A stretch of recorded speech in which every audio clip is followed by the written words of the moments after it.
Radio Mano Papachango.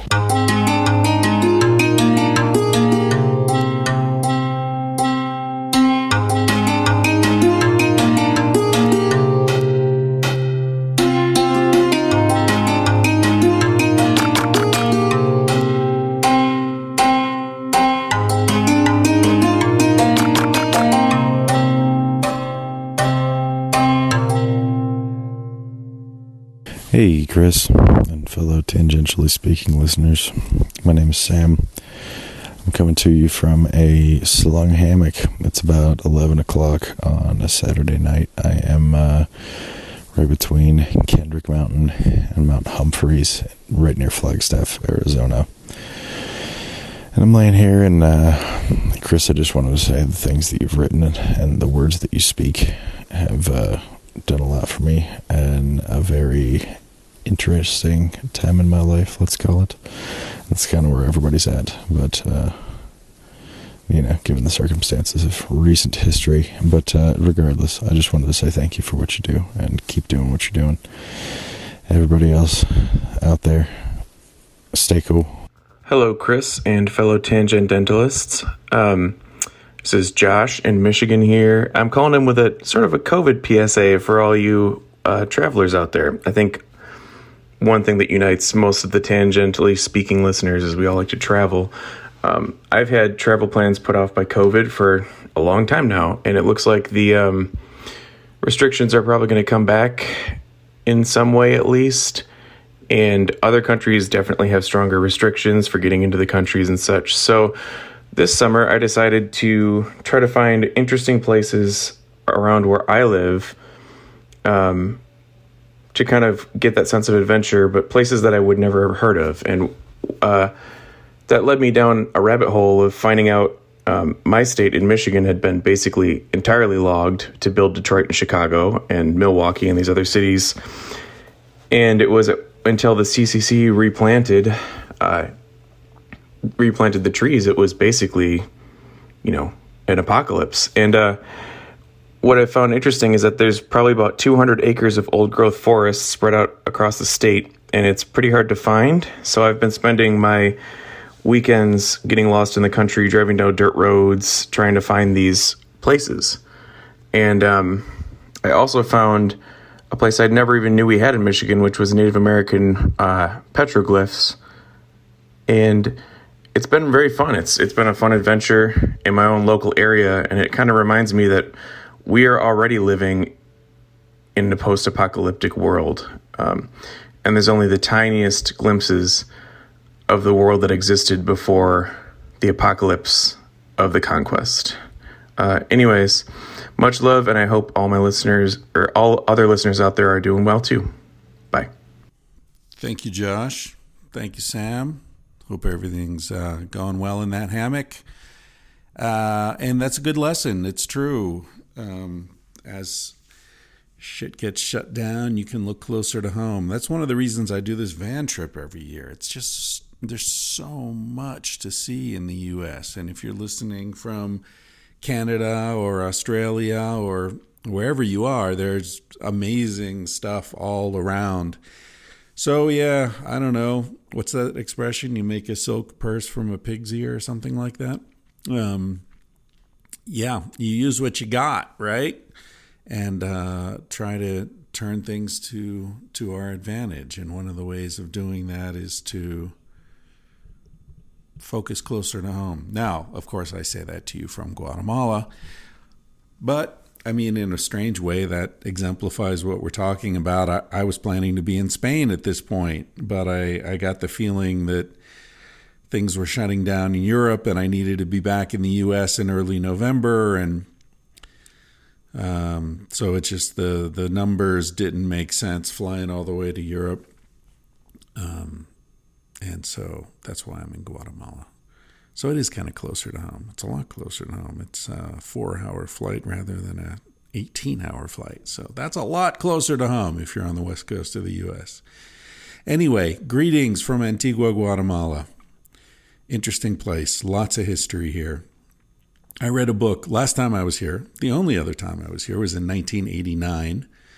That was the trip when the scorpion stung me. Most of you have heard that story. If not, you can hear me tell it. I think the best way to hear that story is on a podcast called Risk. I forget what episode it is, but if you Google Risk podcast, I think it was called The Great Hereafter was the episode, or just my name. It'll come up. Basically, I told the story. It's one of those storytelling podcasts like The Moth, you know. There are a couple others. Anyway, I told the story, and they edited the story, all these long pauses I tend to do while I'm trying to figure out what I'm talking about. Edited all that out. They added some sound effects. It's really good, really well done. I wish I sounded like that all the time. And so that's the best place to hear the story. Anyway, that was in 1989. And most of you are thinking, geez, I wasn't even born then. Well, I was. I was 27 years old. And that was at the end of a trip that started in New York City. I had gone back to New York. I don't know if I've told this story. I need to go back to those tomas and keep going with those. Anyway, I had that job in New York in the Diamond District, and I know I've done a toma about that. And then I quit that job, went to Asia, had that crazy experience where I left all my money in the hotel, which I know I've also told. I think that might be the last story I told on the Toma series, Anyway, had all sorts of adventures in India and Nepal and Thailand and Indonesia. And then I was lured back to New York by my former boss, who was constructing an apartment building in Hell's Kitchen, which is the west side of Manhattan, sort of around.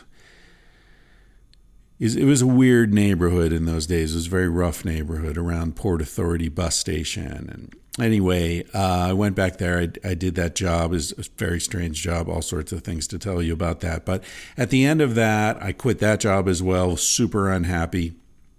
It was one of these things where from outside, it seemed like the best job you could possibly have. I was getting paid a shit ton of money. I had basically no responsibilities.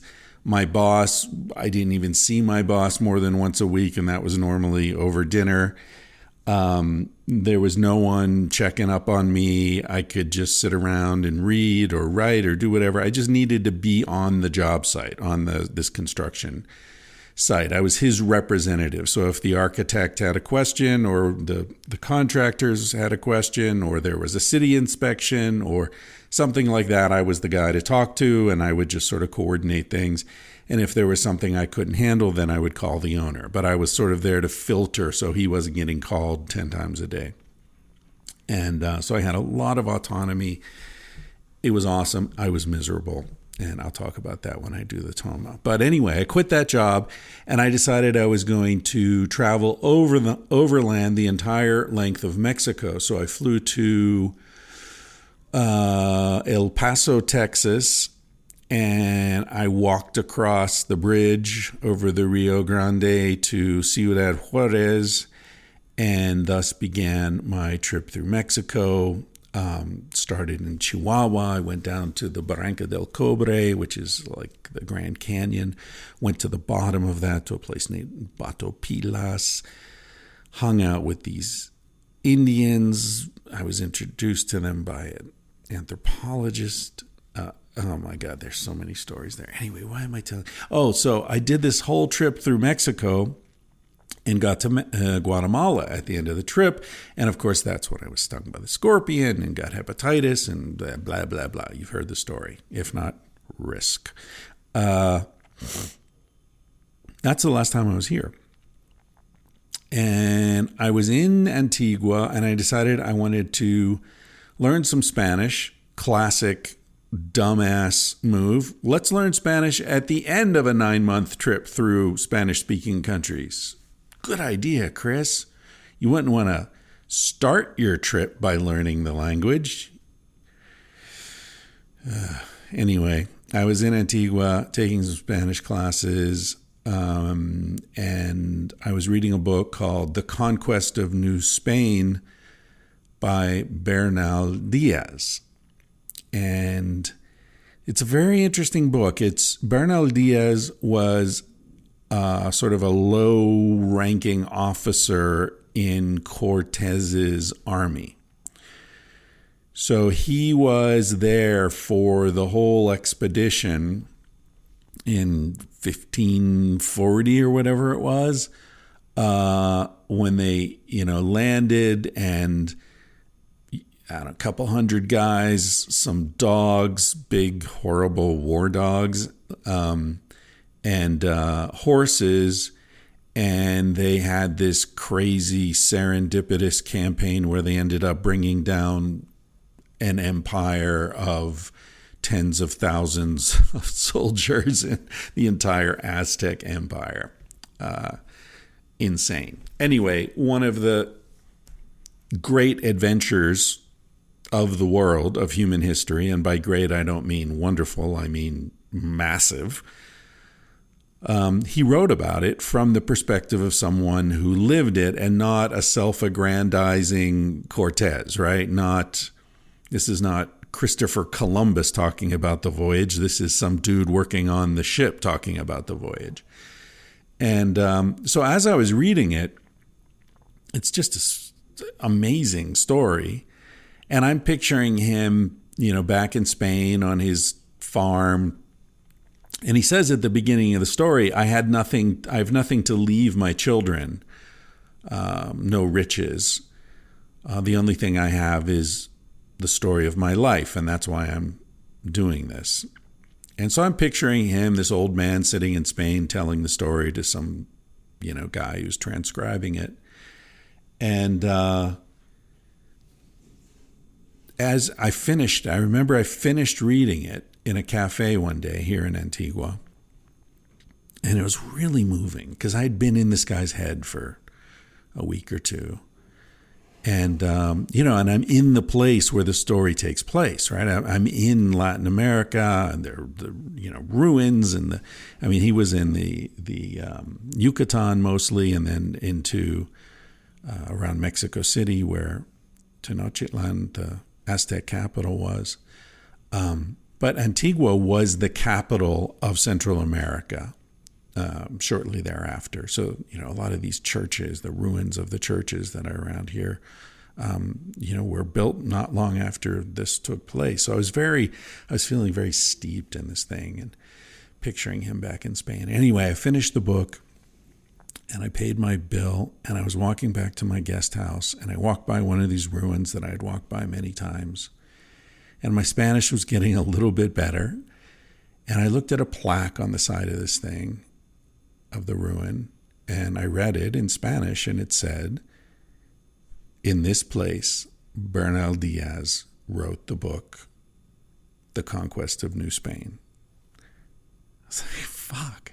I pictured him back in Spain. He was sitting here a block away from where I was reading it.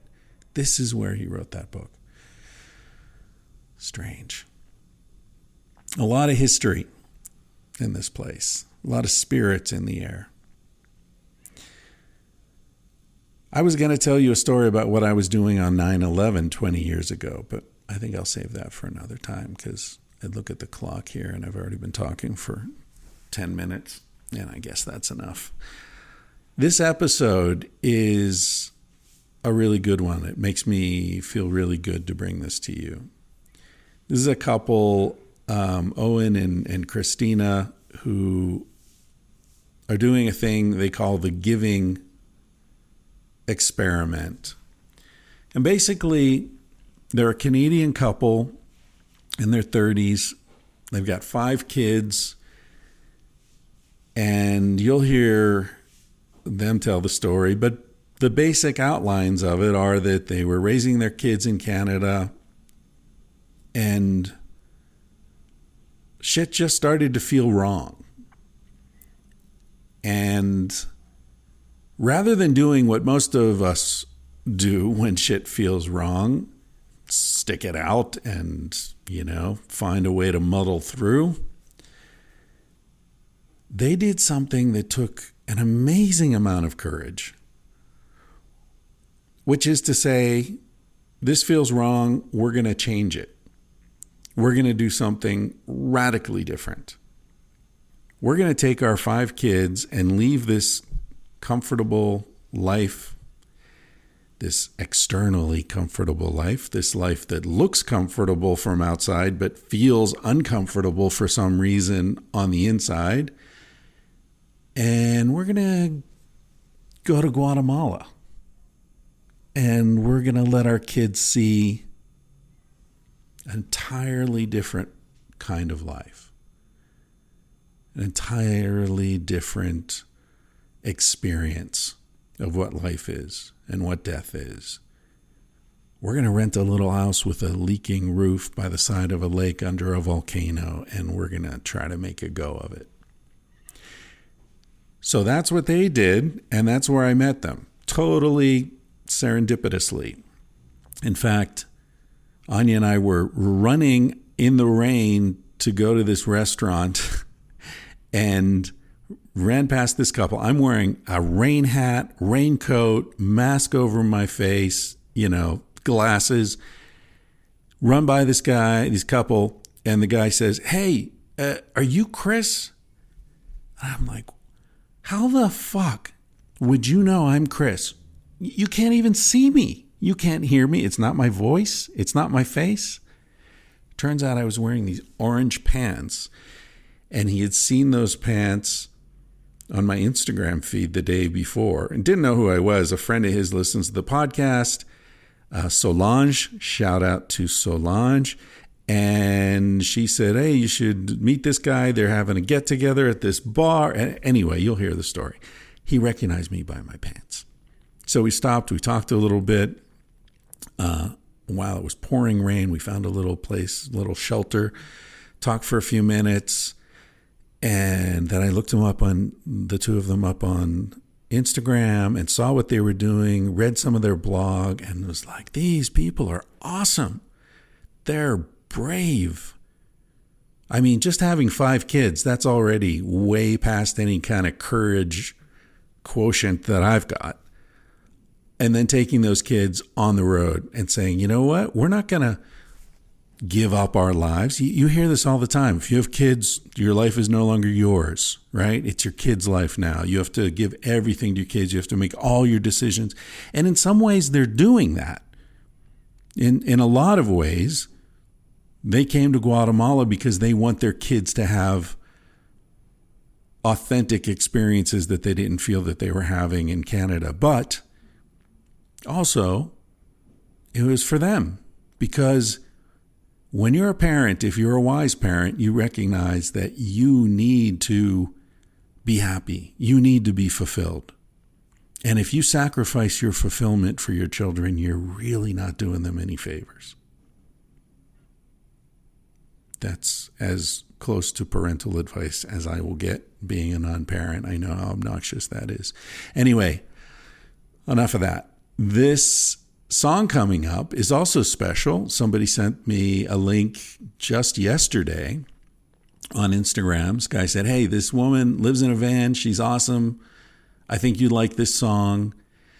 And I played it, or I listened to it, and I do. I like it a lot. It's awesome. And it definitely expresses some sentiments that align well with this podcast in general and this episode specifically. The woman's name is Harley Barton.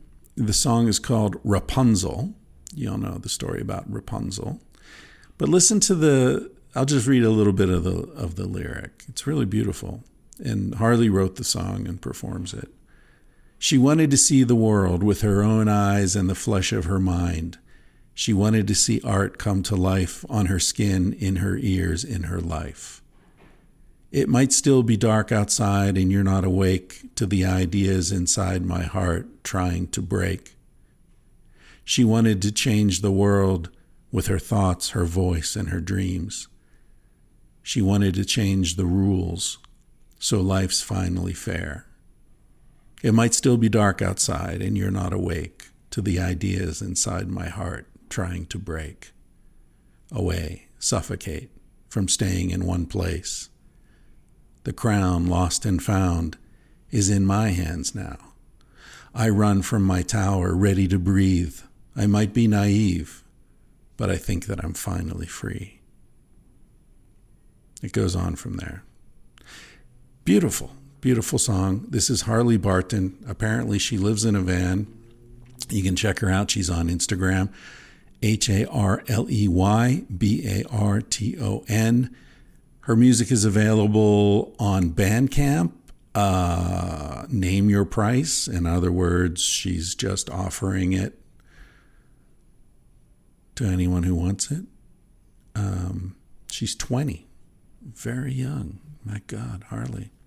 Anyway, check her out. It's also on all the streaming services, Spotify, and whatever, the rest of them. But if you like the song or her other songs, I hope you'll throw a few bucks in the hat and give her something to put some gas in the van. All right, this is Harley Barton, Rapunzel, and the episode is with The Giving Experiment, and you can find them on, thegivingexperiment.com. Yeah. Thanks. Bye. All right. We're in an Airbnb in San Marcos de la Laguna, I think they call it, right? Which is on Lake Atitlan in Guatemala. And I'm with Christina and Owen, who recognized me by my pants. That was the first. That was the first thing I was going to mention. Your pants are a beacon.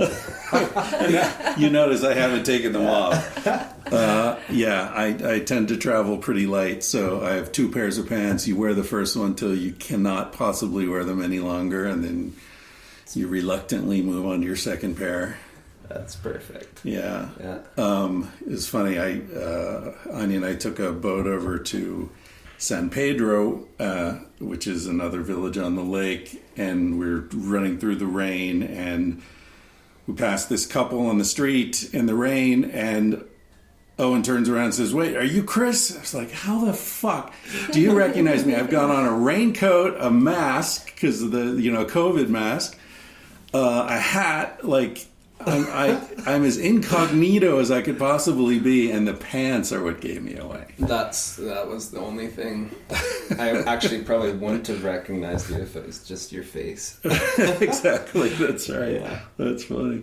Anyway, so we chatted very briefly. You talked a little bit about what you were doing here, and then I looked you guys up on Instagram, and I thought, wow, this is really an interesting thing you're doing. It's called the Giving Back Experiment? The Giving Experiment. The Giving Experiment. Okay, so talk about the origins of this. Well, how did you land on that name? That's how did I land on that name? I don't know. I was just trying to come up with a domain name, and I was like, The Giving Experiment. And it was because we were starting this blog, and it's like, let's go back to the origins first, though. Like, what kick-started us into starting the blog to begin with? Yeah, it's a good place to start. So you guys are living in Canada? Yeah, we're living in Canada. We live at the base of a beautiful ski resort in a ski chalet, and we're living there pretty much to provide our kids with the opportunity to ski and snowboard. So we've got them out of school, and they're just skiing and snowboarding. You're like homeschooling them? Loosely, yeah. Uh-huh. Yeah. Trying to provide them with ways to learn, right? Get the basics down of what they need for math and writing, but giving them the experiences that we feel are really important to develop into adults that can actually function in the world. So letting them loose on a mountain where they have to get themselves off a cliff on their own. Experience-based learning. Yeah. Right. Yeah. Now, did you guys do this? Were you educated in alternative ways? I grew up in Peru in a really rigid, like military-based school, so completely opposite. And How did that happen? Why were you in Peru? my parents were missionaries down there. They ran a Bible camp. Yeah, and it was like the best upbringing I could have. Like, just so cool that they had. We were about 2 hours from the camp in the city. Have you ever been to Peru? No. No, it's a great place. And so I was growing up in the city, but on the weekends and summers we'd be in this camp, and In the Highlands, right? yeah, and I wanted to give the kids kind of the same opportunity to learn Spanish and all that. So that was like, Why we came here. But in Canada,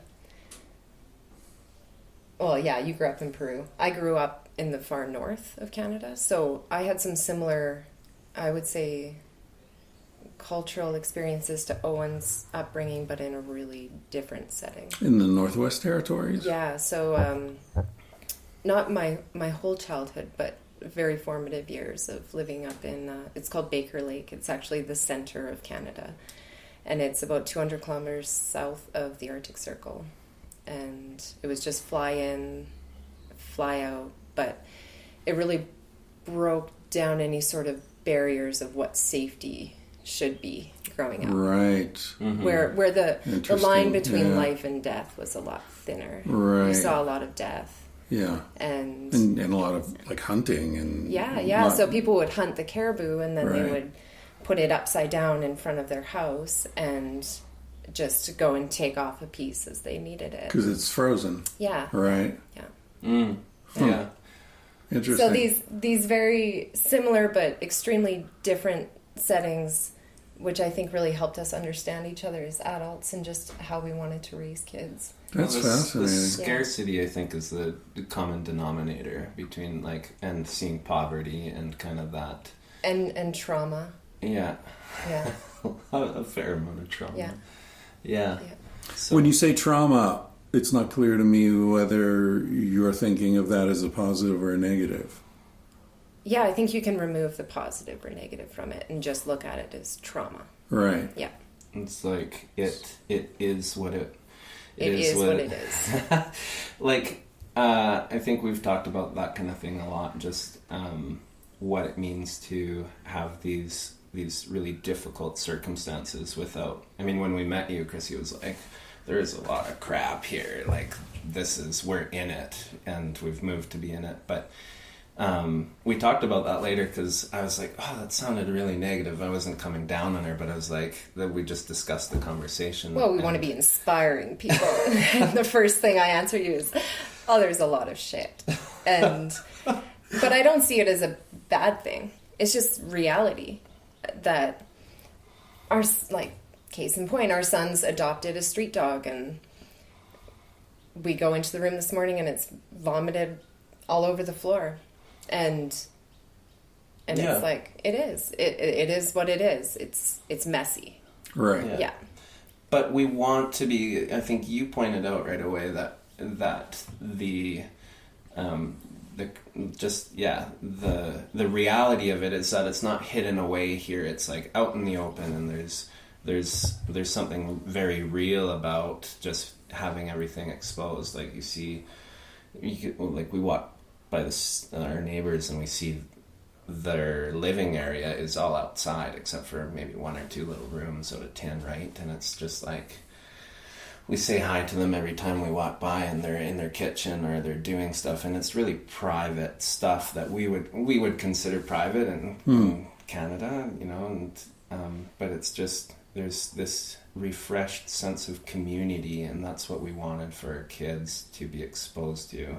So we've really found, I think, that element that we were both looking for when we first met.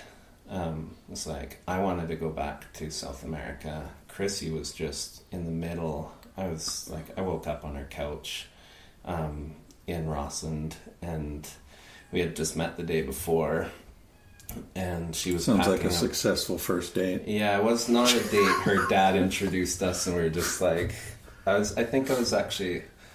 She's like, "Oh, go sleep on the couch." Maybe it wasn't so successful. Sorry. No, that was amazing. But I woke up and I see this girl packing up all her stuff. She was folding all her clothes to give away or to sell to move to an orphanage to work in South America. And so I was super attracted to that. And I'm like, oh, this girl's awesome. Just get to know her a bit. And she ended up moving out with me and her dad. And I'm going to interject. So my dad offered me a job working for Owen so that I could make some funds to move to South America. Oh, so you and her dad worked together? Me and her dad He rented a lived, room from my dad. Oh, I see. All right. in Alberta. Yeah. In Alberta, yeah. So I was going to work for a few months for Owen. And this was Who's- a painting business? Who's like an 18-year-old kid with a business Quote unquote. that I can work for to make some cash. All right. And he says, well, just wait for me. Like, you shouldn't move to South America on your own. You don't speak Spanish. Like, I can come with you and help you out. And then... Well, we were falling in love around that point, and then So how long ago was this? this was 15 years ago. 15-ish. Yeah. Yeah. We finally Somewhere made around it. We made it to Central America. So then we had 5 kids, and As one does. yeah, you know. Now, was that the part of the plan for either or both of you? I think a plan is a challenging one. Like, we're going for Sounds like trauma. for a Like you're gonna general remove a positive general and negative from it. a general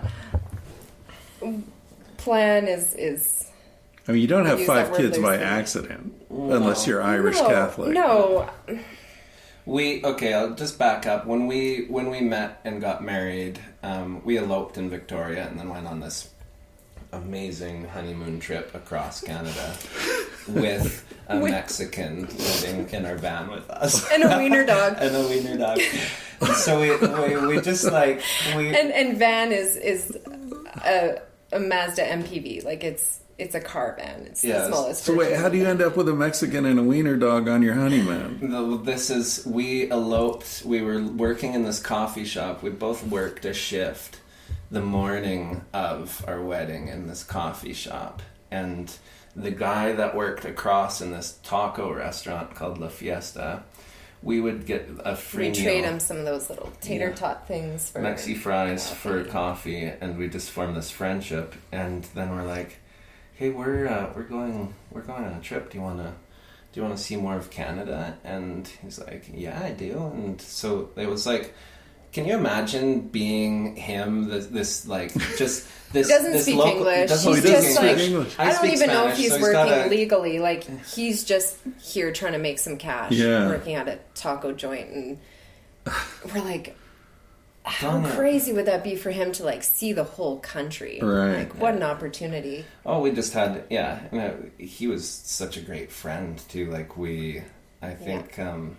I think that's something amazing about Chrissy is that it's never been like, hey, your friend. Like, he was as much Chrissy's friend on that trip as mine. It wasn't like a third wheel that I was bringing this guy. Although along. you didn't speak Spanish at the time. No, but I just kind of pretend I do. So It works. yeah, it Yeah. works. It worked. Okay, and the Yeah. wiener dog? How does the wiener dog? Natasha was a very special wiener. There's many songs sung about Natasha. She was maybe 16 at that point. Yeah, I And bought her in Peru. she had no She's teeth. my childhood dog. Oh, I brought really? From Peru. So, Yeah. so Her yeah. tongue would hang out the side of her mouth. She had no teeth, so Yeah. no cage to hold in the tongue. Yeah. Yeah. So, this is we So, made it. We this made is it your across honeymoon. Canada, This is our right. honeymoon. and we're Nice. visiting a friend that's on the East Coast, and he's tree planting, and we see this couple that they're the cooks at this camp, this tree planting camp, and they've got a baby strapped on their back, and we're just like, look at that. Like, look how they're doing that. That kid, they're not adjusting their entire life to the child. The child is completely There's no adaptable. grip. Like they're there's just no there's no bouncy thing, you know, or like no accessories. No accessories. It's just Yeah. Well, I got to tell you, that's one of the reasons I wanted to have you guys on the podcast. I looked at your blog page and I saw, I don't know if you said it explicitly or if I read it into some other stuff that you were saying, but that really interested me, that your whole thing is like, we want to do this. We have 5 kids. We're going to do it. It's going to be a win-win for everyone. We're not going to not live our dreams because we have kids. And I think so many people, me included, see those as one or the other. They're mutually exclusive. You can travel or you can have kids. You can be free and take risks and do all sorts of crazy shit, or you can have kids. You guys are saying no, that you don't accept the premise of that. That's really interesting. Yeah, we get that a lot, and that's I think that's our main thing right now is just like watching our kids. I'm so proud when I watch Simon have a conversation in Spanish. He's our oldest. I'm so proud when I see them cleaning up dog vomit with me in this room, and it's like it's messy and all that stuff, and where I see them processing stuff that kids back home wouldn't be processing. Like Simon, he's being asked by his friends to buy them French fries because he's got money, and he's like, man, it's a struggle for him to be, and I don't know what the answers are to all of his problems that I've kind of we haven't pushed him into, but we've created a situation where he's going to be encountering those problems, and all our kids successively. I mean, and I think that's a really cool thing to watch. Is like, it's not up to me to solve those problems for him, but he has a brain, and he's going to be a really cool human because of that. Yeah. So. Yeah, those are the sorts of situations a lot of us don't encounter until we're in our 20s, or and head off with a backpack. I mean, I was in my 20s the first time I really confronted this. Like, wait a minute, I'm in their eyes, I'm rich. Yeah. Like, hold on. I remember being in India in this restaurant, and there were all these street kids, like, staring at my food, not at me, not like, hey, give me money, just staring at the food on my plate. And I had been living in Manhattan before that, and I was like accustomed to like, hey, there are social services and you're probably an addict and it's not my problem, and I had all this scar tissue. And I looked at these kids and it's like, no, they're not faking this. This isn't a scam. Like, there's absolutely nothing insincere about their need.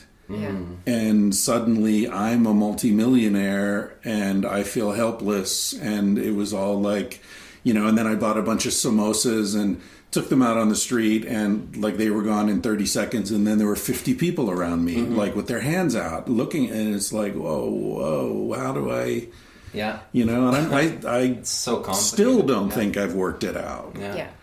So when you said that, it was really, I think you said something very wise there, which is that it's not my job to solve these or answer these questions. We create a situation in which they're going to confront these sorts of things. It reminded me of I don't know who said it, but a great teacher understands that his job is not to transmit information, it's to create an environment in which learning takes place. Yeah, very much. Yeah. Because you don't know how it's going to go, right? You don't know what experiences they're going to have. You just know they're going to have them. And they're going to be richer than they would if you were in, a ski resort, I guess. Yeah. And I think our jobs as parents is to hold the space for them when they are confronted with these really big issues and be able to just be there to give them a hug. Right. That's it. Like, just hug them for as long as they need you to hug them. And you don't even need to say it's going to be okay. It's just like, they'll figure it out. Sometimes the best thing is just to say that silence. Sucks. Yeah, or like, yeah. Just be with them in it. Hard. Yeah. Yeah. It's hard. I sometimes think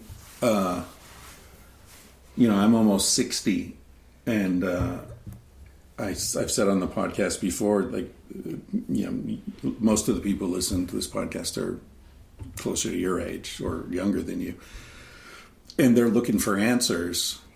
And I often think, for me, the experience of getting older is not finding the answers. When I was young, I thought I'd figure it out.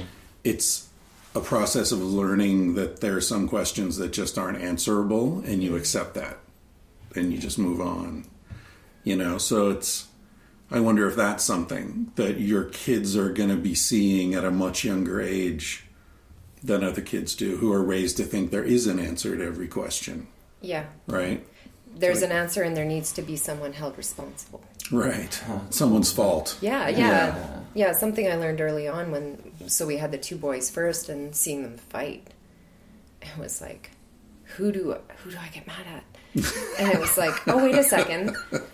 Are you guys okay? And just starting it off with, are you guys okay? Like, that punch looked like it really hurt, and I'm sure what happened before the punch probably really hurt. Are you guys okay? And just being a friend, being a mother is just being that, like, asking your kids if they're okay, I think is a big thing. And it's a good one to even remind myself of, is just, are you okay? So, and also, are you okay? Because the other thing that has kept me from wanting to have kids is I don't know that I am strong enough to handle that much vulnerability. It's a hard thing, and I think all mothers, from my experiences, anything I'm talking about is my experience with my own mother, watching Chrissy be a mother, from being just this independent woman to moving into being a mother and being so dependent on her children's emotions. Like, the emotional state of a child really dictates what your emotional state is as a parent. And we had our second child was born with something called imperforate anus, where he was born basically without a butthole. So the first 3 years of his life, every single day we had to give him an enema and like work out this until he was old enough to have this operation to like actually rip him a new one. And it was a painful, we didn't think we'd get through it. It was just hours a day of working through emotions, working through what it was to, his pain, his physical pain and his emotional pain of it. And it's he doesn't even remember it now, and it's such a big thing to watch. I think mothers in general, they take on this burden of fault, and what we're talking about with fault, it's like, is it my fault? What did I do wrong for him to have been born like this? And just being able to let go of that is, it's a hard thing to do for anyone, I think. Have you found a way to do that? Yeah, maybe at this point because he's better. But if he was still in it, I'd be like, what do I need to do different? What do I need to change about myself to bring healing for him? I think for me, it was these questions of, was I around something toxic?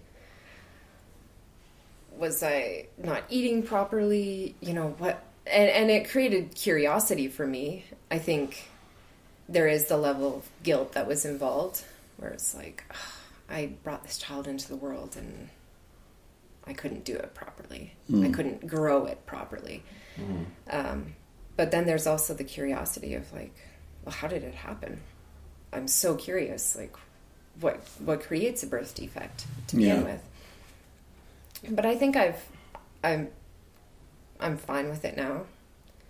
I think moving here was really awesome because up until like us moving here, 2 of our kids had severe eczema in Canada, and it's extremely debilitating. Yeah. So there again, like every day you're trying to make sure they've got cream on, otherwise their skin just starts falling apart. And moving it got better? Here, It's just completely healed. Right.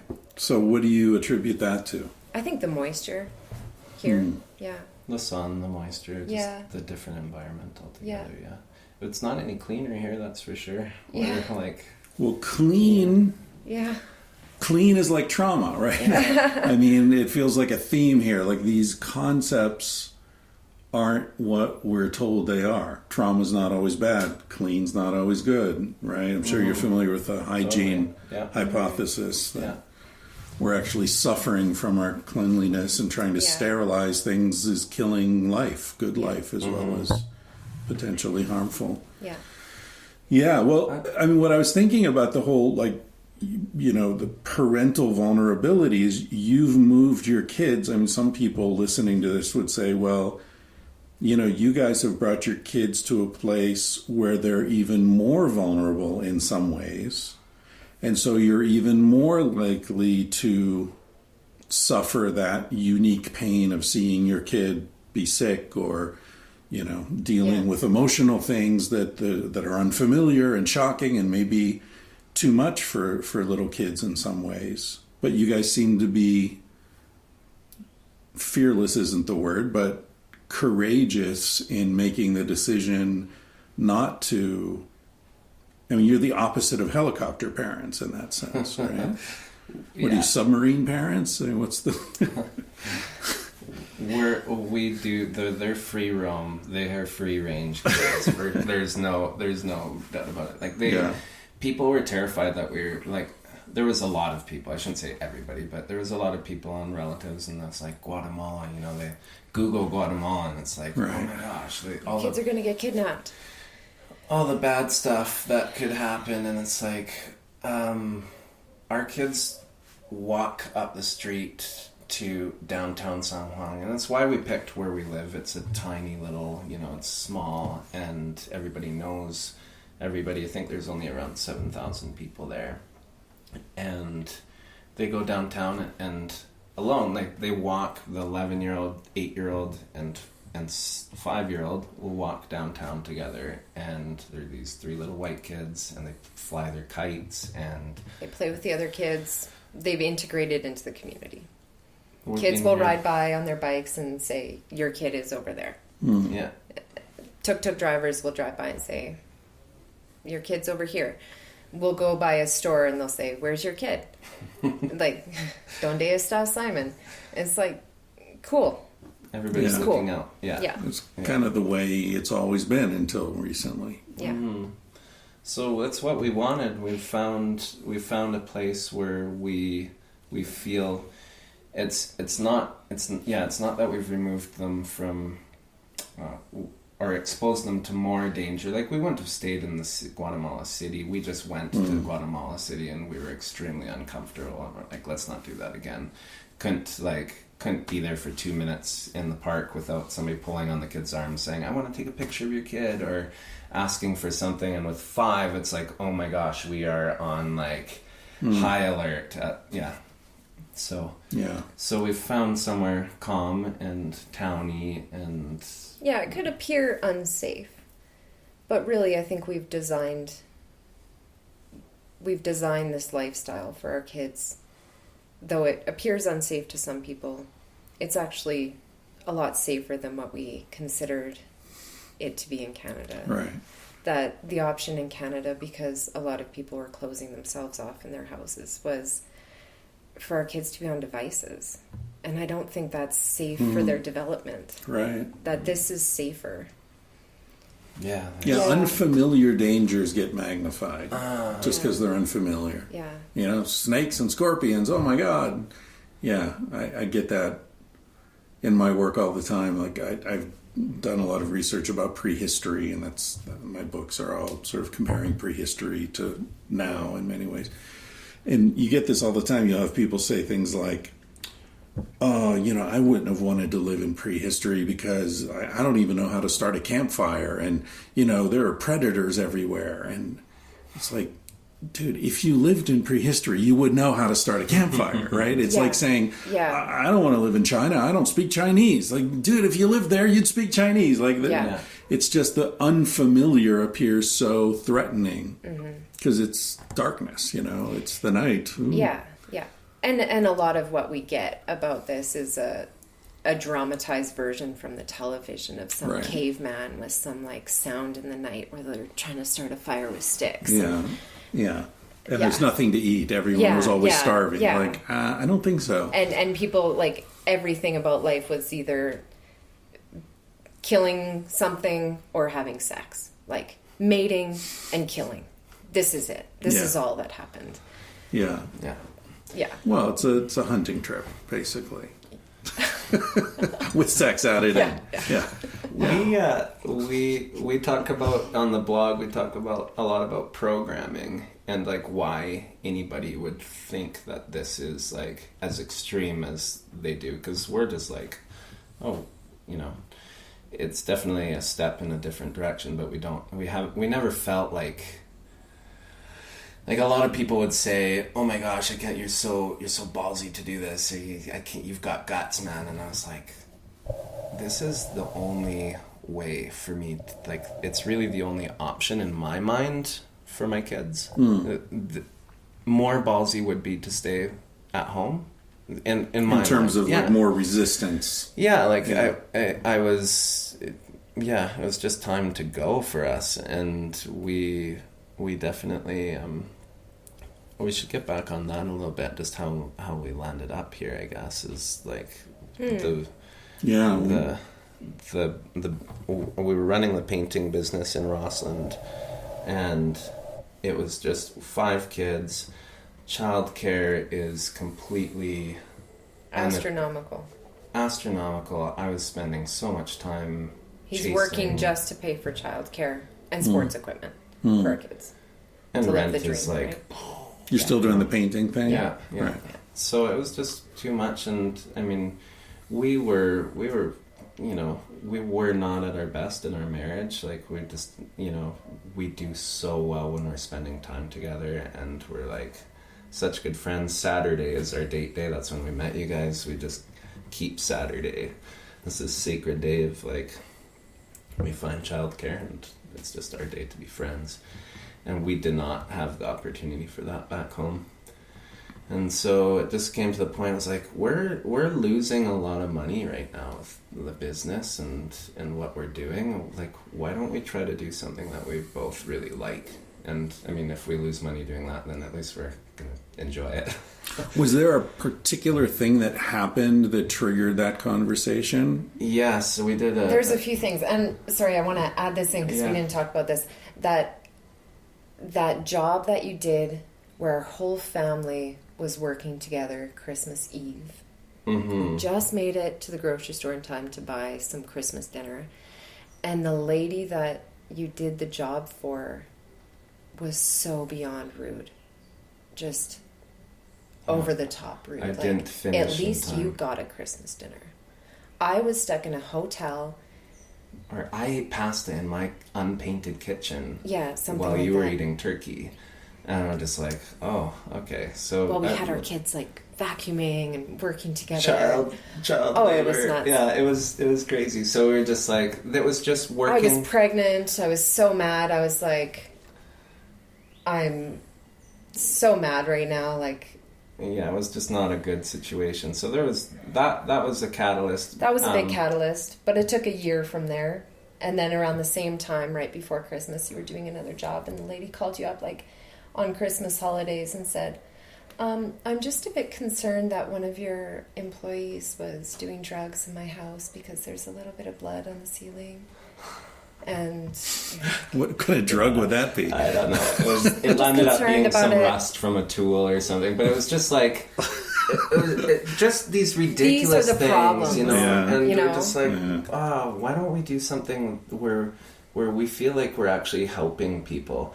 But prior to that, coming up to Thanksgiving, I was having this conversation with our second oldest, Roy, and he's like, Dad, I need a scooter. I was like, oh. why do you need a scooter? We did a fundraiser. I helped him collect cans for a BMX. I'm like, you have a skateboard, and he worked for that BMX hard, and he got it, and then he's like, I need this other thing, and somebody just bought him a mountain bike, and he's like, I need a scooter. I was like, dude, you have all these things. And he's like, but I know, but then if I have the scooter, like, then I'll have then I'll be happy, like, then I'll have it all. Oh yeah, And he said that line, then I'll be happy. Then I'll be happy. And I was like, whoa, I was like, we were in the van. And I completely laid on the brakes. I was like, dude, I can't believe I just heard my son say that. Like, how, and I struggled with it. And then, like, a couple days later, I was in the van going somewhere, and Chrissy called me, and she was in tears. And, like, are you okay? I'll come right home. And, like, she's like, no, I just watched a commercial for a charity, and I'm in. Yeah, when those commercials pop up on YouTube? yeah. And it just hooked me somehow. It's a 19-minute commercial. Yeah. Yeah. I sat with it just sobbing, like bawling my eyes out for this commercial for charity water. And I was like, I'm not okay. This is not okay. This isn't okay. So charity water is this. Do you know about it at all? No. It's they drill wells for people that don't have access to clean water all over the world. So it's a cool, super cool charity. We knew nothing about it. I came home. I was like, okay, I'm gonna come home and watch this commercial. And I watched it, and I was like, oh yeah. I'm like, Cool. no, that's yeah. I know about that, and it didn't like hit home the way it should have. The next day, though, Simon said something super entitled, and I was like, you're going to watch this commercial with me? So I sat down and watched this commercial with them, and I start bawling. Oh, like, got it just you this hits time. me, because I'm sitting with my son, Yeah. and I'm watching him watch it, and seeing how detached he is from it as well, and it just... And at first, I was, like, fighting the tears for some reason. You feel it, and it's like, oh, I gotta be strong. Like, and then I'm like... No, it's good for my son to watch me fall apart here watching this thing. And so I cried, and I remember him, like, hugging me, and that was when I'm like, I gotta do something about this. We're gonna shut... And this is the way I am. Chrissy's a dreamer, and I'm, like, action. And I was like, we're gonna fundraise for this charity and get a well drilled somewhere. And that way we'll be able to, like, do something about the way we're feeling, And we're not just going to fundraise, but we're going to shut our water off for 10 days. And I'm going to stop eating for 10 days. I'm like, What? okay, Yeah, I did a... cool. We just had our 5th child. You're gonna shut off the water? 10 I days, shut off the water So in the everyone house. experiences what it's like not to have water. Yeah. Yeah. So we start taking these pails as a family to this. We live approximately a kilometer, like maybe not that far from a spring. So we start hauling water for 10 days. Do your neighbors see you doing Yes. And Yeah, I and people made- get concerned, right? this? Right. They're like, this is dangerous. Yeah. Actually, people were like, the levels of any kind of heavy metals in that In the water, you never spring, know. And I'm you like, we're haven't doing it for tested 10 it. days, like it's not. And But that's the question. It's not like, wow, people live with contaminated water and you're willing to risk it for 10 days. It's like, we're really concerned about your kids. Right. You need to stop. Like, Yeah. you need to do something. Right, because Different. you're You're giving putting your your kids, kids at risk. spring water in Canada. I mean, know, what like, the fuck? as we're hauling the water, it's so good, because who was it that said, like, what do you do before enlightenment? You chop wood and haul water. What do you do after enlightenment? You chop wood wood and all water, yeah. And we're hauling water, and I'm like, we can't even try and put ourselves in people's shoes, because we are in a pristine, perfect environment. this water is This clean. water It's not is muddy. clean. There's no Right. pigs drinking out of it. There's Right. no Like, line up to get water. Right, It's maybe a kilometer from our house. right. And it's actually been the best thing that's ever happened to our family, because we're going out for walks. I mean, we do have a video of our 5-year-old Faye She's pushing a screaming at wagon with the water. She, like, She's like, I barely- hate you. I hate you. She's like, You guys are the worst parents ever. Do you even care about me? How could you do this to me? Do you care? Do you care about me? Yeah, you don't love me. Yeah. So it was. So wait, when you say, okay, lots of interesting things here. First of all, you being kind of a hard ass and not, whatever, the first time. And then you said you saw your son being detached from it emotionally. Mm-hmm. And that's what moved you. Was it because you realized that you were modeling emotional detachment to your son? That's such a good question. That's a great question because I'm a really emotional person. Like Peru, Latin America, like it's a very, and my sister died when I was really young, and death and all this stuff was like just very, very. I was very in touch. I've been very in touch. I consider myself very in touch with just emotional stuff. And so I never really felt that way. But I guess that moment was a realization of like, no, I need to be more real with my kids, not just being this like dad, and you're not just... Yeah, and I think the realization that it's not just us raising our kids, that the emotional detachment can come from all of society, our community. Right. That we need to move our kids out of an emotionally detached society. Mm-hmm. That's not a full judgment either. There's great people back home. We love our community. Yeah. Absolutely love our community. That's not why we left it. Yeah.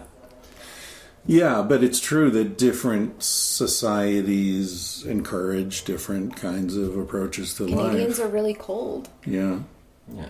Canadians are cold until they're not. And when I was living in Vancouver, I was amazed at how violent shit got on weekend nights. When people are out drinking, street fights. Yeah. Like, what the fuck, man? Yeah.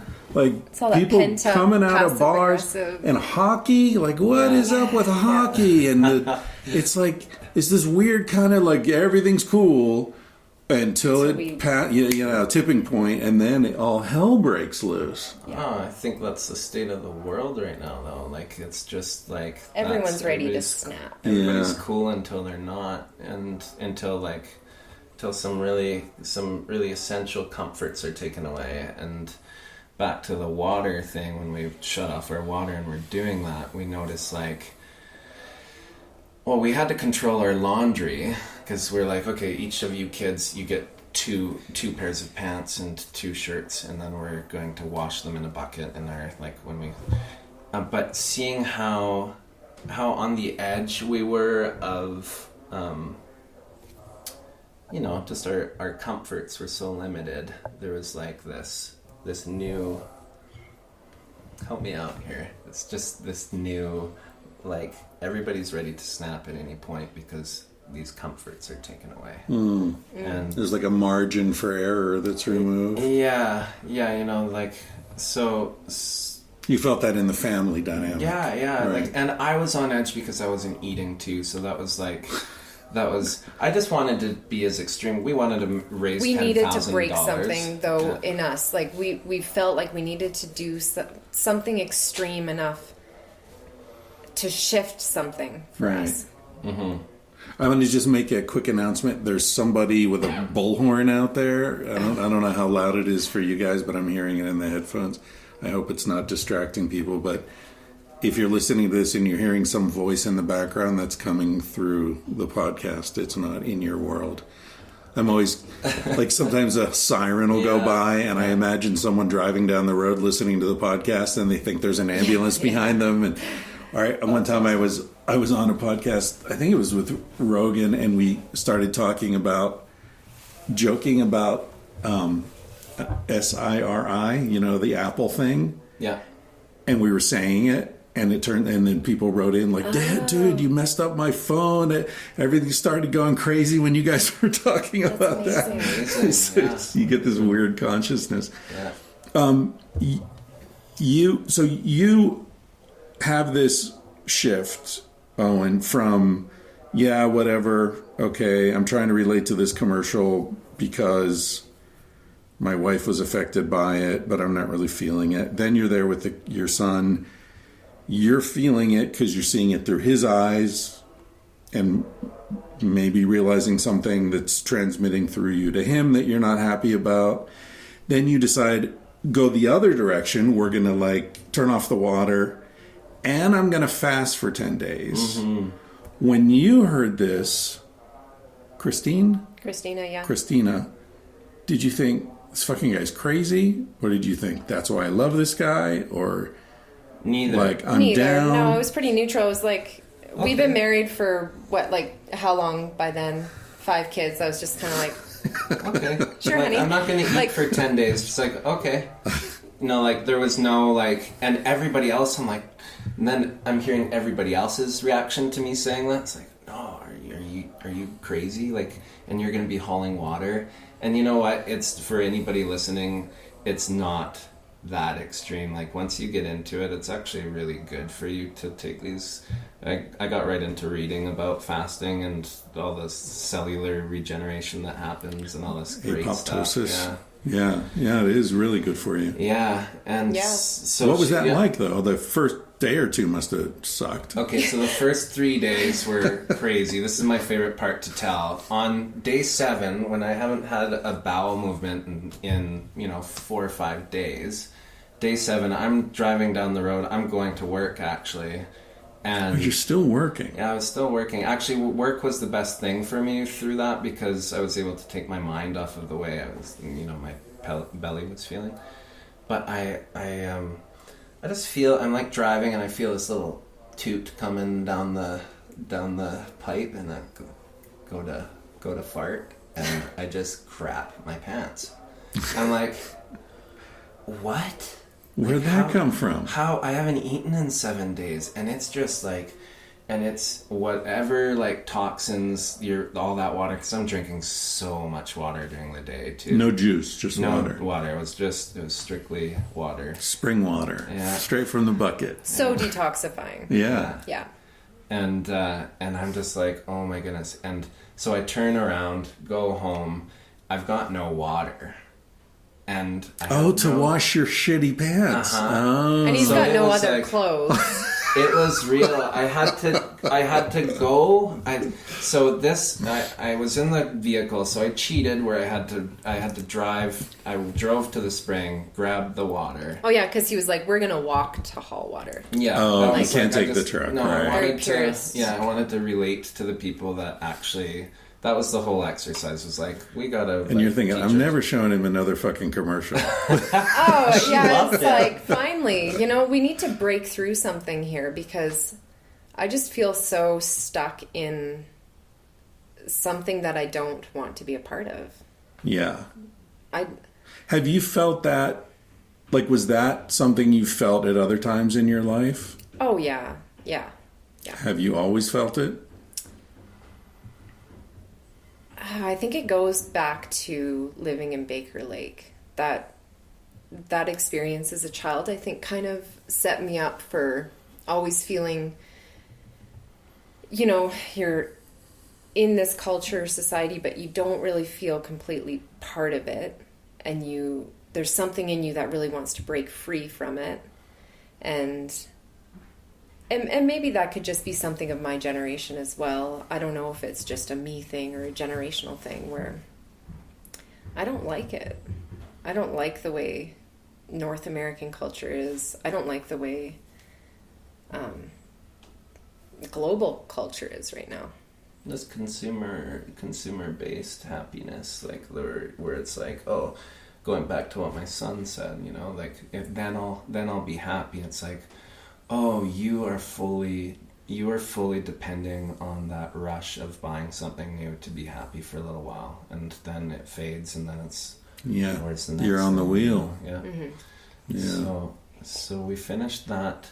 We managed to raise. We didn't make our 10,000 US goal, but we raised 10,000 Canadian. So we kind of close enough. Yeah, close enough. It was. So how did you do that?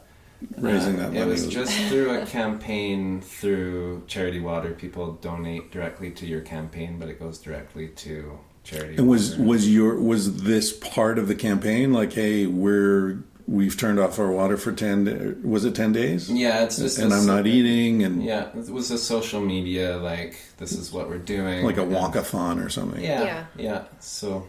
Owen reached out to every single contact in our list, I think, that we've ever known on Facebook, and was like, please donate to this. And It was really some people cool. did. And yeah. We had a lot of people get involved. I think there was over 60 or 70 people that donated in the end. And I think it was just so cool to see bring my personal or our personal community together to like be part of a cause. And so when we're done and turned on the water again, Chrissy was like, I don't want to turn on the water. It wasn't like, yes, we get to turn on the water. It was like a painful thing to turn that valve back on. Like a surrender. yeah, I'm like, oh, back to it's this. like we were almost free.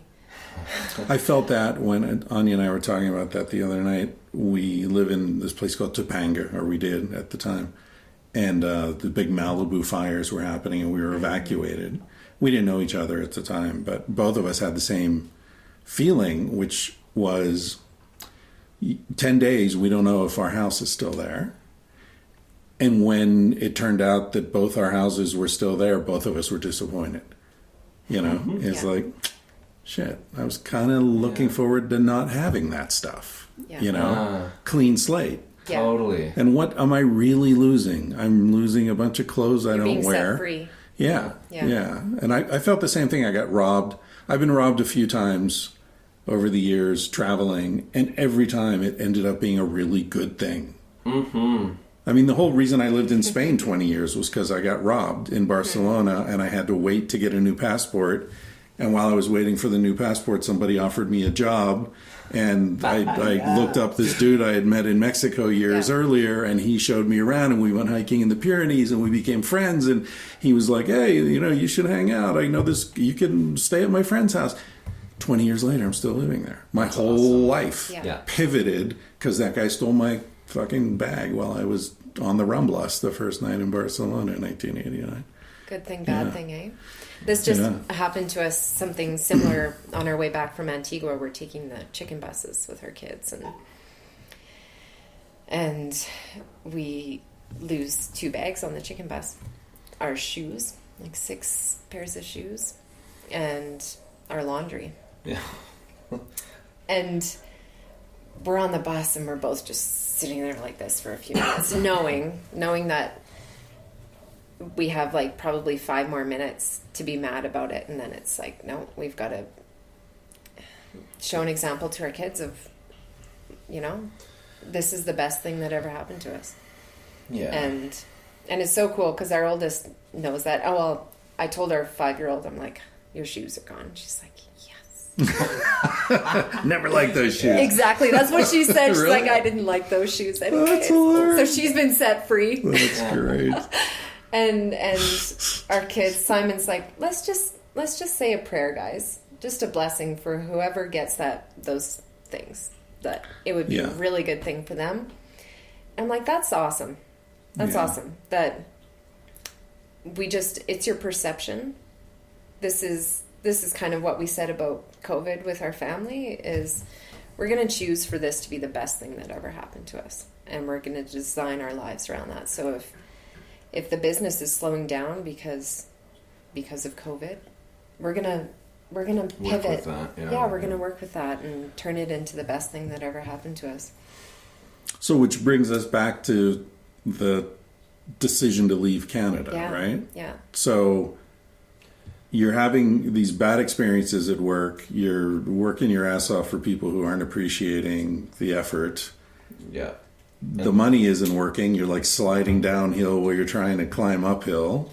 Your kids are like, I need a scooter. Shit's starting to pile up, it sounds like. Yeah, that's the stress load, and then we're like, let's do something that we both are like. Chrissy's an artist, and she was like, I think you should start writing. I've always enjoyed anything that you write, and I play music, but writing has been something that I've always wanted to do. So I'm like, okay, well, let's do that.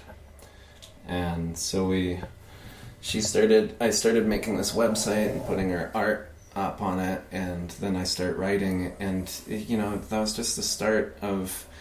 And I'm learning all this, like, because we started the website from scratch and learning all this web design stuff, and we're like, okay, how many different streams of income can we set up? And we did a whole bunch that were fairly unsuccessful, and even the blog or Google ads just weren't getting any traffic. This is when you'd already decided to leave? Yeah, this is in Canada, where...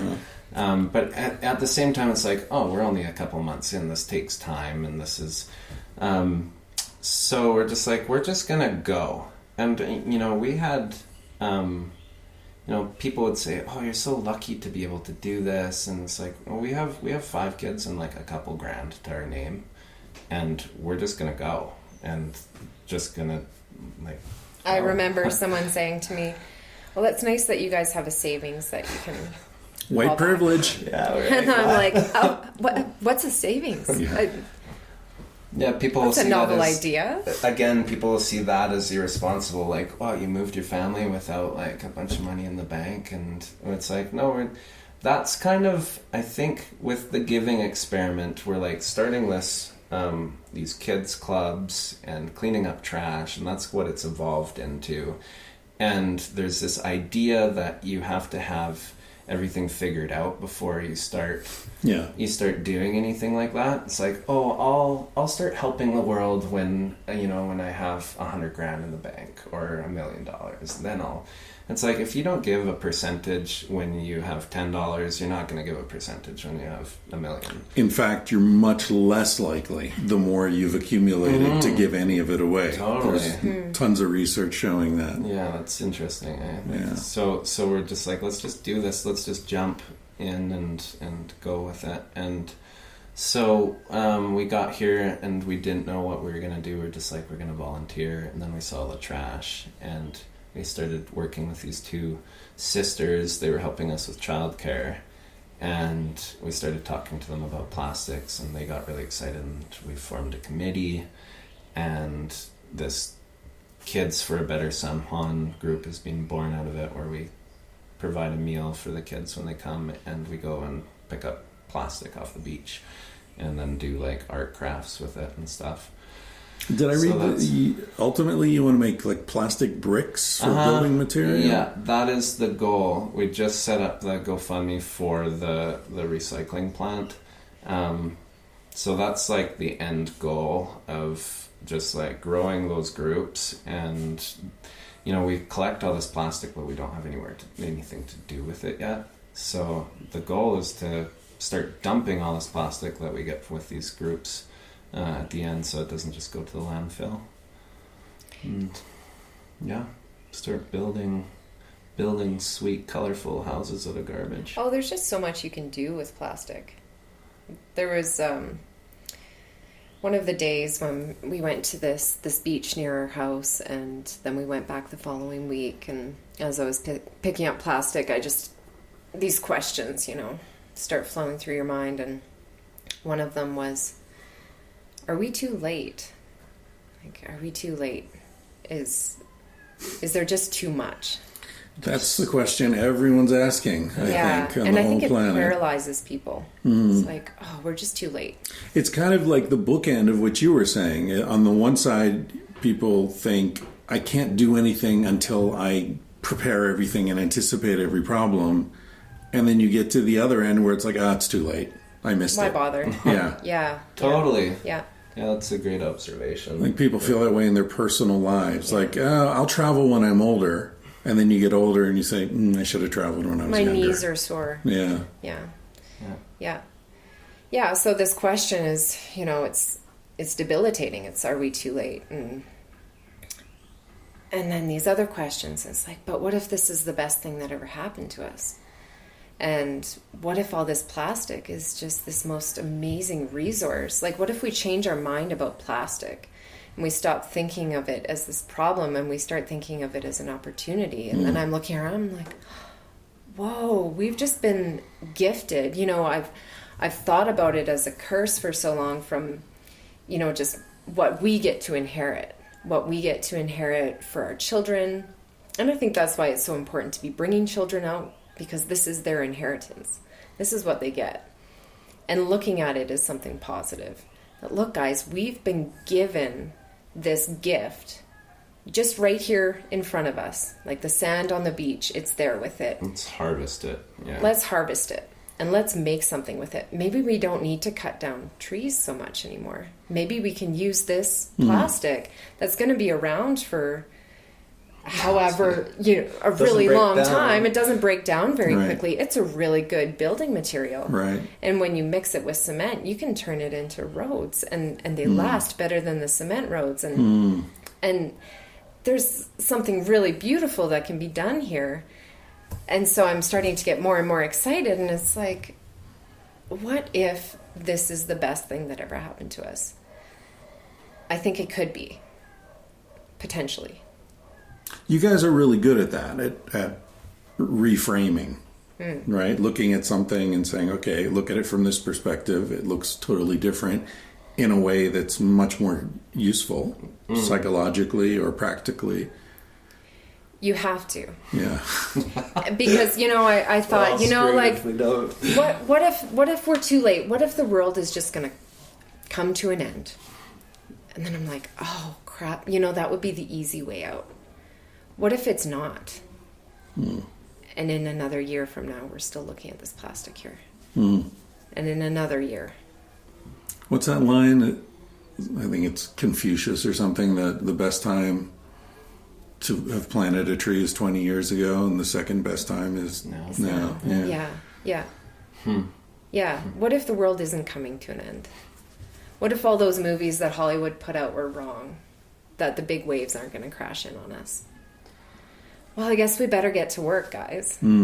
Let's just start picking up the trash. We try and teach our kids, you know, it's so hypocritical. You guys need to clean up your toys. Almost like a shameful thing, like they haven't done it yet. It's like, well, let's model that. Let's get out there and let's do it with them. And yeah. So, no need to answer this question if it's too personal, but I keep thinking how this whole project orbits around your marriage. And how, you know, you mentioned that before you left Canada, you weren't in the best place, and you've got Saturdays for yourselves, and you weren't able to do that for a while because of the work pressures and all that, and the financial pressure. I just wonder, you seem to be so thoughtful and intentional about the way you do things. Clearly, you also are thoughtful and intentional about maintaining your relationship. Are there things that you're willing to share? I mean, aside from Saturday being date day, or you must have boundaries. You must, 5 kids, that's chaos. You must... Boundaries. What are boundaries? So Owen's had these 2 really cute beds made for our daughters that are about, you know, as long as our daughters. Yeah, they're like 4 feet. Yeah, and he's I'm our 6. kids are going to start sleeping in their own beds. Yeah. What, everyone's in one bed at this point? We have 2 small bedrooms. Like, this is an important picture of like moving to Guatemala. Our property that we're renting on is beautiful. Our house is this tiny 2-bedroom. Like, you have to go outside. It was the gardener's quarters. So it's extremely small. The roof leaks, and like it's you know, for the first 2 months we cooked on a 1-burner stove. Like, talk about throwing our kids into it. Like, there's 7 of us, and we're like cooking eggs, and the priorities of coffee, eggs, you know, toasting bread on the stove burner, like all this stuff is like, and so it's small, and there's 1 bunk bed, and then I turned this outdoor furniture. I made a table that can butt up against this like couch to turn into a bed with some like mats, straw mats on it. And then I was like, okay, we're still short a couple beds. How do we? So I went to the carpenters, got these like little 4-foot beds made for the girls, thinking they were gonna love them, and I sleep in one of them now.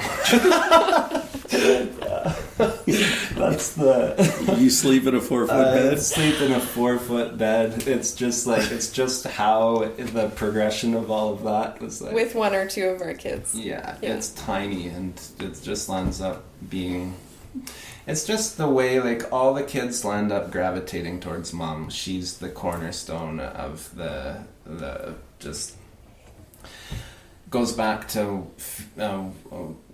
I just want to mention it because it was a thought I had of like women being so much more dependent on their children's emotions because they are the source of nutrients, like mother's milk, giving this child, nurturing this child. If there's something wrong with the child, there's this attachment that men can only like imagine, but we don't have that kind of, that direct, like they're feeding the children. So I can only watch and imagine what that feels like and that responsibility. But that's I think it works in phases too, though. I think the father's role becomes more important as the kids get older, especially the boys. Well, both in different ways. Yeah. But I remember my father saying to me, you never interested me as a baby. That was all your mom. Yeah. I was interested in you when you started being able to have a conversation. Yeah. And then I remember my relationship with my father became primary because we would have these conversations and he took me seriously, Whereas mom, I was always mom's little boy. I still am. Yeah. Whereas with my dad, there was this feeling of like, we're a couple of dudes, we're buds. Like he cares what I have to say and he's not looking at me. Not that my mother was insulting, but just like I will always be her baby. Whereas with him, I think there was a space where we could be friends in a different way. Yeah, you're right. So we've co-slept with all the kids, and so there's just been this gravitation of like they always. Well, I'm not as hairy as you are, right? So, Is that a good thing or a bad thing? Well, no, just why they sleep with me. Yeah, they like. Except, it's not that cold down here, right? Yeah. If you were up in the Arctic, they'd be all over him. Yeah. Well, the eczema kids are like, Dad's too itchy. Yeah. No, it's an amazing thing having, the nighttime and not getting sleep is like the least of my worries with, it's something that we're so used to now with the kids, and those beds are, we'll look at them a year or two from now and it'll just be a good experience. Right now it sucks, but it'll be You can't like join them together somehow and form one they're bed? joined, but yeah. These headers on them and oh well.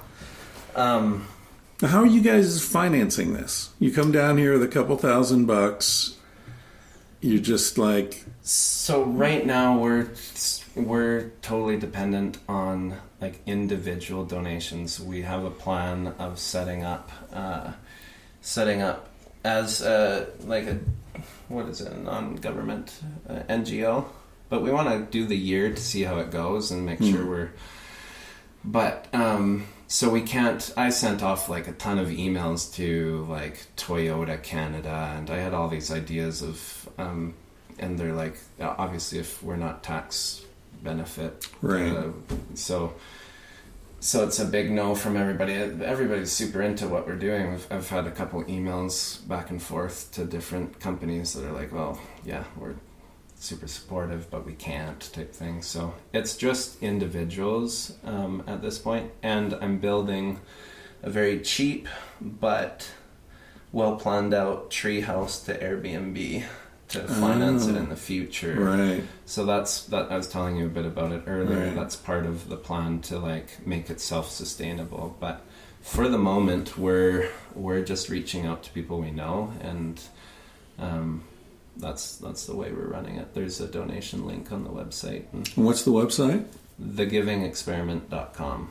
Thegivingexperiment.com, and you're also on social media. We are, yeah. As The Giving Experiment. Instagram is the.giving.experiment. Yeah. Yeah. Well, that's cool. I suspect that people listening to this Some of them are going to come to Atitlan, Lake Atitlan.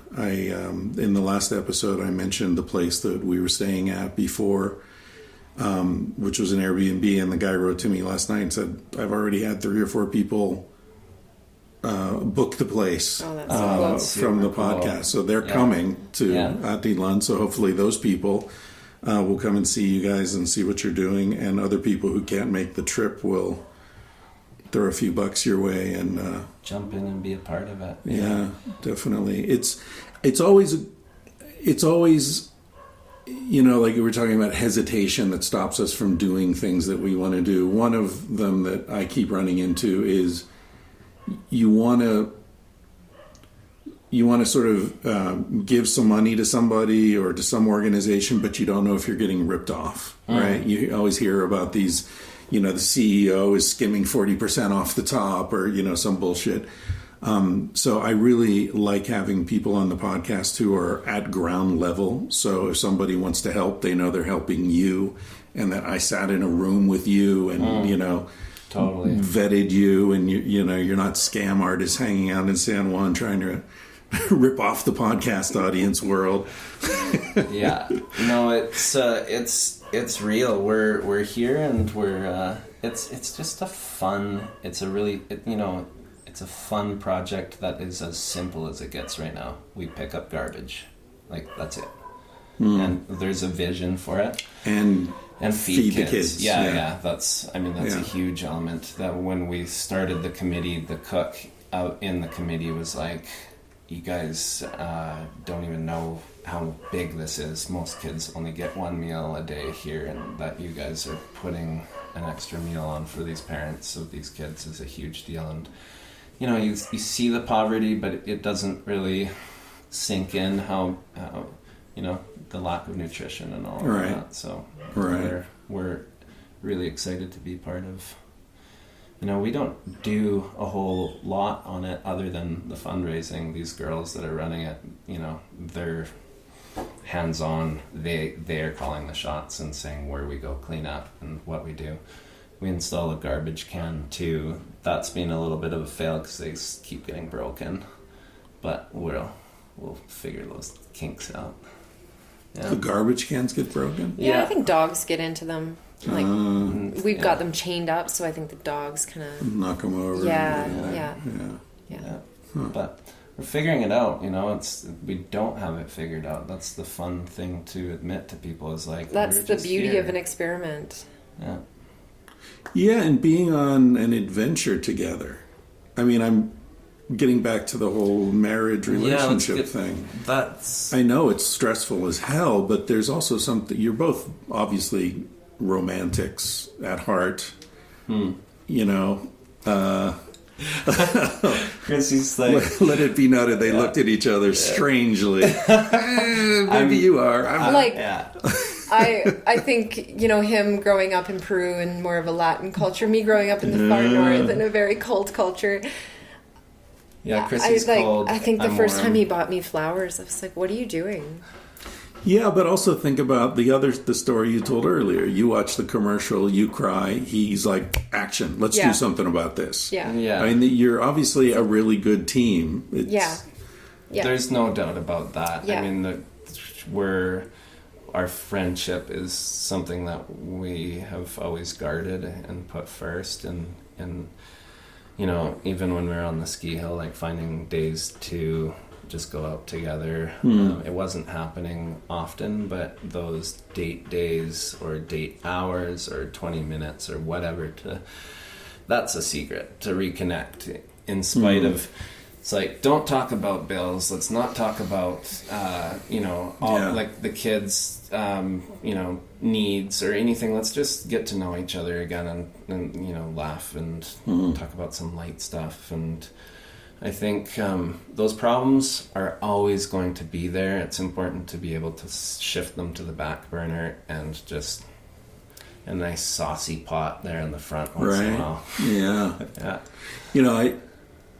I've told this story a couple times, and people hear it, I think, in a way that I don't. But I can remember when I was a young teenager, and I was really unhappy. And this is why I asked you earlier if you've always felt this alienation, because I've always felt it. And as a teenager, it made me really angry. Why am I born into this society that I don't respect? Yeah. And that doesn't respect the things that I think are sacred. And I just always felt like, what the fuck is going on? Like, I'm on the wrong side of a war here, you know? And so I was an angry teenager, and I remember I was giving my mother shit about something, and my father came home, and we went for a walk, and he said, I think he sensed that I was trying to split them, and he said, like, listen, I love you, unconditionally, but I love your mother more. And that comforted me. You know, and I think people hear that story and they think, man, your dad was an asshole. Like, why would he say that? But I understood that what he was saying is the marriage is first. You came after. And we're really happy that you came, but you wouldn't exist without this. Yeah. Yeah. That's awesome. Yeah. Yeah. I think never underestimating how vulnerable it is. That the marriage, yeah. Relationship. Always being fighting for it, you know? That's what, we are doing, fighting for it, and it's so pleasing to watch your partner fight for you and to do things to just remind you that you're important and that you're number one.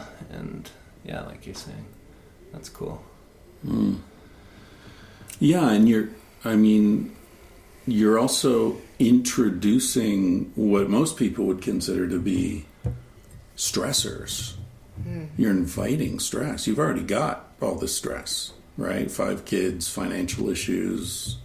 Now you're in a foreign environment. Your roof leaks, you know? Yeah, I think for us, we also started asking, you know, let's choose our hard. It's going to be hard either way. 5 kids, 1 kid, right. No kids. It's Right. going to be hard. Yeah. You Yeah, know? we read some article about choosing your hard. It's like divorce is hard. Marriage is hard. Right. Being fat is hard. Being super, you know, cut and going to the gym every day, that's hard too. Like, what hard do you want to choose? Right. Let's just design our hard. Yeah. Yeah. Having a roof leak appears hard. It's hard. But, you know, you throw the blankets in the dryer. Right. Yeah. It was We didn't have a inconvenient dryer for a when we little while. first got here. Yeah. Yeah, When we didn't got have... one. Yeah, That was- yeah. The Yeah. dryer is important in a rainforest. Yeah. Oh, man. gosh. We took it for granted in Canada. Yeah. Which is good to go without.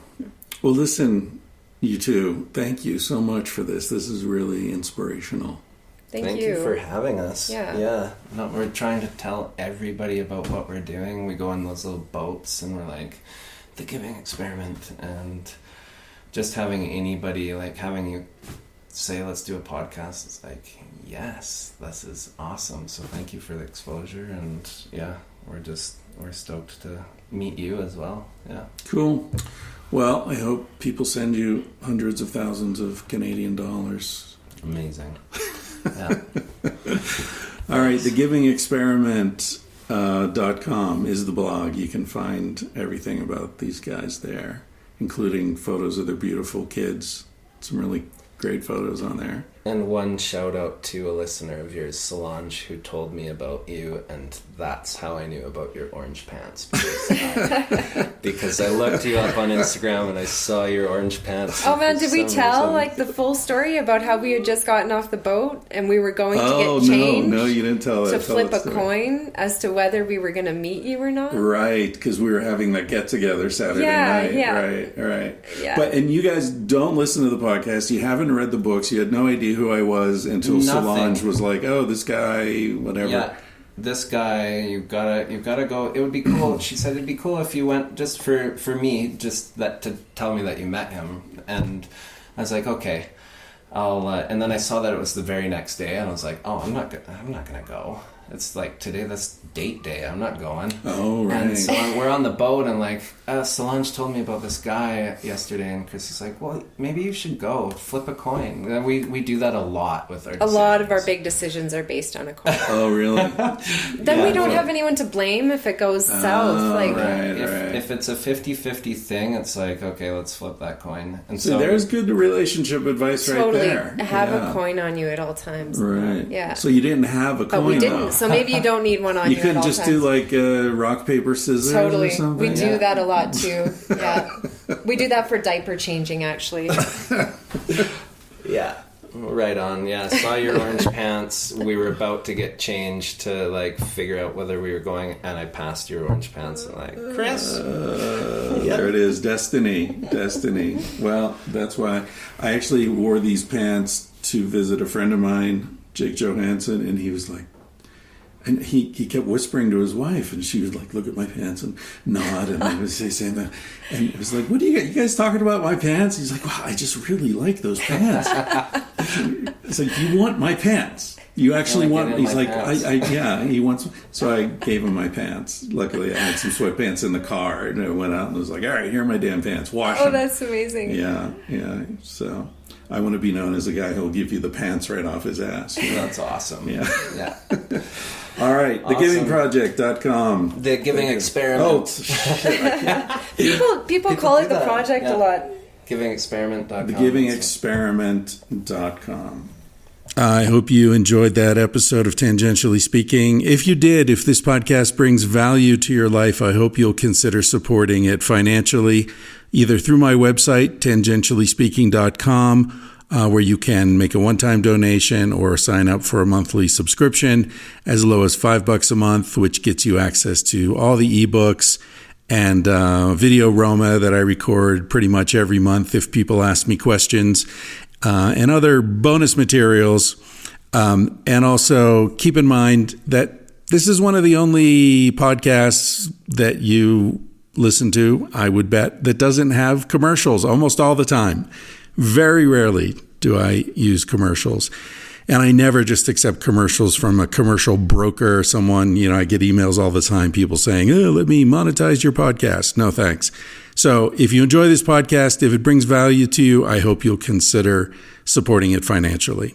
The introductory music is called Bright Side of the Sun. It's by Basin and Range. And now I will turn you over to my mom and the great Carsey Blanton singing Smoke Alarm.